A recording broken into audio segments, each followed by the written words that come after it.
আসসালামু আলাইকুম। আজকের বাংলা নিউজে সবাইকে জানাচ্ছি স্বাগতম। শুরুতে জানাচ্ছি বিশ্বের আলোচিত খবরের শিরোনাম। খামেনিরা অনুপস্থিতি ঘিরে জল্পনা উদ্বিগ্ন ইরানিরা।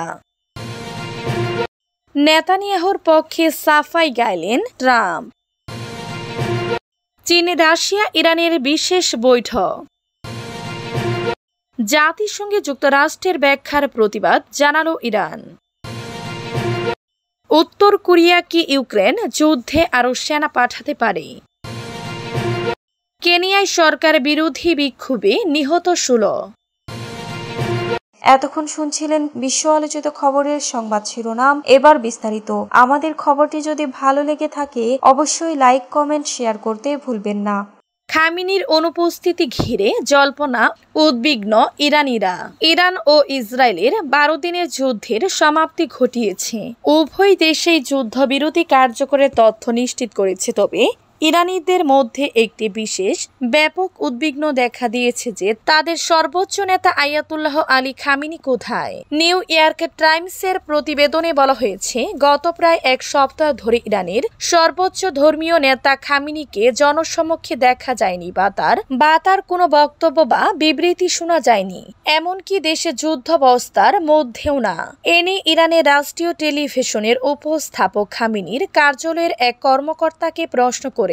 দেশের রাস্তাঘাট থেকে শুরু করে রাজনৈতিক অভিজাতকদের মধ্যেও আলোচনার কেন্দ্রে মানুষ আমাদের সর্বোচ্চ নেতাকে নিয়ে খুবই চিন্তিত। মঙ্গলবার ওই উপস্থাপক খামেনির আর্কাইভস অফিসের প্রধান কর্মকর্তা মেহেদি ফাজায়েলিকে জিজ্ঞাসা করেন, আপনি কি আমাদের বলতে পারবেন খামেনি কেমন আছেন? এই উপস্থাপক জানান, একই প্রশ্ন নিয়ে দর্শকের কাছ থেকে অসংখ্য বার্তা এসেছে। নেতানিয়াহুর পক্ষে সাফাই গাইলেন ট্রাম্প। যুক্তরাষ্ট্রের প্রেসিডেন্ট ডোনাল্ড ট্রাম্প মিত্র বেনিয়ামিন নেতানিয়াহুর কয়েক বছর ধরে চলমান দুর্নীতির বিচার বন্ধের আহ্বান জানিয়েছেন।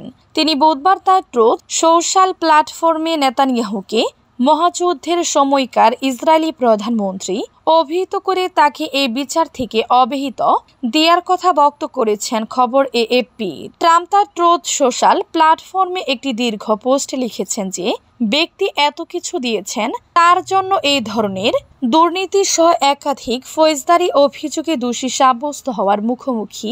নেতানিয়াহু প্রসঙ্গে মার্কিন প্রেসিডেন্ট বলেন, তিনি একমাত্র জানতে পেরেছেন যে বিবিকে নেতানিয়াহুর ডাকনাম সোমবার আদালতে তলব করা হয়েছে। ট্রাম্প বলেন, বিবি আর আমি একসঙ্গে নরকের মধ্যে দিয়ে গেছি।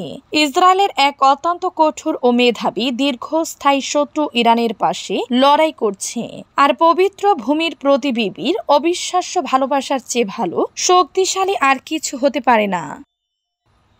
চীন রাশিয়া ইরানের বিশেষ বৈঠক। মধ্যপ্রাচ্য যুদ্ধ এবং ইউরোপের নেটো দেশগুলির একটি শীর্ষ সম্মেলনের পটভূমিতে চীন বৃহস্পতিবার দেশটির সমুদ্র তীরবর্তী শহর কিংডাওতে ইরান ও রাশিয়ার প্রতিরক্ষা মন্ত্রীদের নিয়ে একটি বৈঠকের আয়োজন করেছে, যেখানে সামরিক ব্যয় বৃদ্ধির বিষয়ে একমত হয়েছে তারা। বেইজিং দীর্ঘদিন ধরে 10 সদস্যের সাংহাই সহযোগিতা সংস্থাকে এসিও পশ্চিমা নেতৃত্বাধীন শক্তি ব্লকগুলির প্রতিপক্ষ হিসেবে উপস্থাপন করার চেষ্টা করে আসছে। রাজনীতি, নিরাপত্তা, বাণিজ্য এবং বিজ্ঞানী সংস্থাটির সহযোগিতা জোরদার করার জন্য জোর দেওয়া হচ্ছে।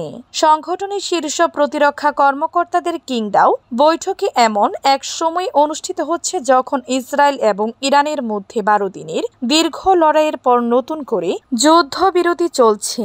হেগে নেটো নেতাদের একটি শীর্ষ সম্মেলনের পরের দিনও এটি অনুষ্ঠিত হচ্ছে। জাতিসংঘে যুক্তরাষ্ট্রের ব্যাখ্যার প্রতিবাদ জানালো ইরান। জাতিসংঘের নিরাপত্তা পরিষদে ইরানের পারমাণবিক স্থাপনায় মার্কিন হামলা নিয়ে যুক্তরাষ্ট্রের উপস্থাপিত ব্যাখ্যার তীব্র নিন্দা জানিয়েছে ইরান। জাতিসংঘের নিরাপত্তা পরিষদের সেক্রেটারি জেনারেল ও প্রেসিডেন্টের কাছে পাঠানো এক চিঠিতে ইরানের স্থায়ী প্রতিনিধি আমির সাইদ ইরাভানি এই ব্যাখ্যাকে আইনিভাবে ভিত্তিহীন বলে অভিহিত করেছেন। চিঠিতে যুক্তরাষ্ট্রের সামরিক হামলাকে অবৈধ এবং জাতীয় সার্বভৌমত্বের লঙ্ঘন বলে উল্লেখ করেছে ইরান।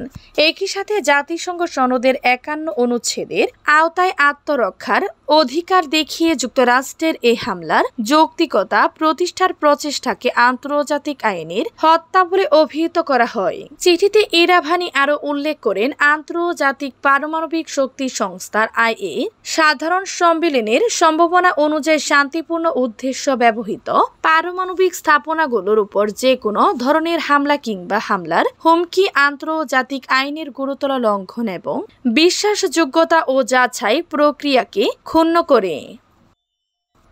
উত্তর কোরিয়া কি ইউক্রেনের যুদ্ধে আরও সেনা পাঠাতে পারে? দক্ষিণ কোরিয়ার আইন প্রণেতারা বৃহস্পতিবার দেশের গোয়েন্দা সংস্থার এনআইএস একটি ব্রিফিংয়ের বরাত দিয়ে জানিয়েছেন, উত্তর কোরিয়া জুলাই বা আগস্ট মাসে ইউক্রেনের বিরুদ্ধে যুদ্ধে লড়াই করার জন্য রাশিয়ায় অতিরিক্ত সেনা পাঠাতে পারে। একই সাথে পিয়ংইয়ং রাশিয়ায় অস্ত্র সরবরাহ অব্যাহত রেখেছে। সংসদ সদস্য লি সিয়ং-কুন রুদ্ধদ্বার ব্রিফিংয়ের পর সাংবাদিকদের বলেন, জাতীয় গোয়েন্দা পরিষেবা এনআইএস মনে করে রাশিয়া জুলাই বা আগস্ট মাসে ইউক্রেনের বিরুদ্ধে একটি বড় আকারের হামলার প্রস্তুতি নিচ্ছে। লি বলেন, অতিরিক্ত সেনা মোতায়েনের সময় জুলাই বা আগস্টের প্রথম দিকে হতে পারে। তিনি আরও যোগ করেন, এনআইএস তাদের মূল্যায়নের ভিত্তি হিসেবে উত্তর কোরিয়ার নতুন করে সেনা সংগ্রহ করা সম্প্রতি পিয়ংইয়ংয়ে রাশিয়ার একজন শীর্ষস্থানীয় রাষ্ট্রপতি নিরাপত্তা কর্মকর্তার সফরকে উল্লেখ করেছে। লি এনআইএস ব্রিফিংয়ের বরাত দিয়ে জানান, উত্তর কোরিয়া রাশিয়াকে আর্টিলারি, গোলাবারুদ এবং ক্ষেপণাস্ত্র পাঠানোর বিনিময়ে ইয়ংপিয়ং স্যাটেলাইট উৎক্ষেপণ এবং ক্ষেপণাস্ত্র নির্দেশিকা ব্যবস্থায় প্রযুক্তিগত পরামর্শ পাচ্ছে। কয়েক মাস নীরব থাকার পর উত্তর কোরিয়া এবং রাশিয়া উভয় উত্তর কোরিয়া সেনাদের মোতায়েন এবং কুরস্ক অঞ্চল পুনরুদ্ধারে মস্কোর অভিযানে তাদের ভূমিকার কথা প্রকাশ করেছে। দেশ দুটি জানিয়েছে, এই সহযোগিতা গত বছরের জুনে তাদের নেতাদের স্বাক্ষরিত একটি চুক্তির ভিত্তিতে হচ্ছে।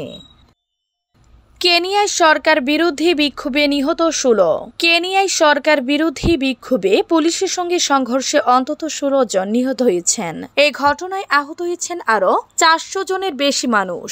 বুধবার 25 জুন রাজধানী নাইরোবি এবং আশপাশের এলাকায় এই সংঘর্ষ ঘটে। কাতার ভিত্তিক সংবাদ মাধ্যম আল জাজিরায় এক প্রতিবেদনে এই তথ্য জানানো হয়েছে।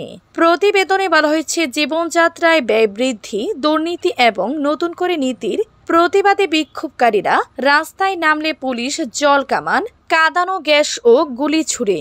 মানবাধিকার সংস্থা অ্যামনেস্টি ইন্টারন্যাশনাল এবং কেনিয়ায় জাতীয় মানবাধিকার কমিশন KNCHR নিশ্চিত করেছে, সংঘর্ষে এখন পর্যন্ত 16 জন নিহত হয়েছেন। বিক্ষোভকারীদের অভিযোগ, নিরাপত্তা বাহিনী গুলি চালানোর পাশাপাশি আগের সপ্তাহে মোটরসাইকেল যুগে লাঠি সহ কিছু ব্যক্তি সন্ত্রাসী কায়দায় হামলা চালিয়েছিল শান্তিপূর্ণ মিছিলে। তাদের দাবি, এই হামলাকারীদের সঙ্গে পুলিশের যোগসাজশ ছিল।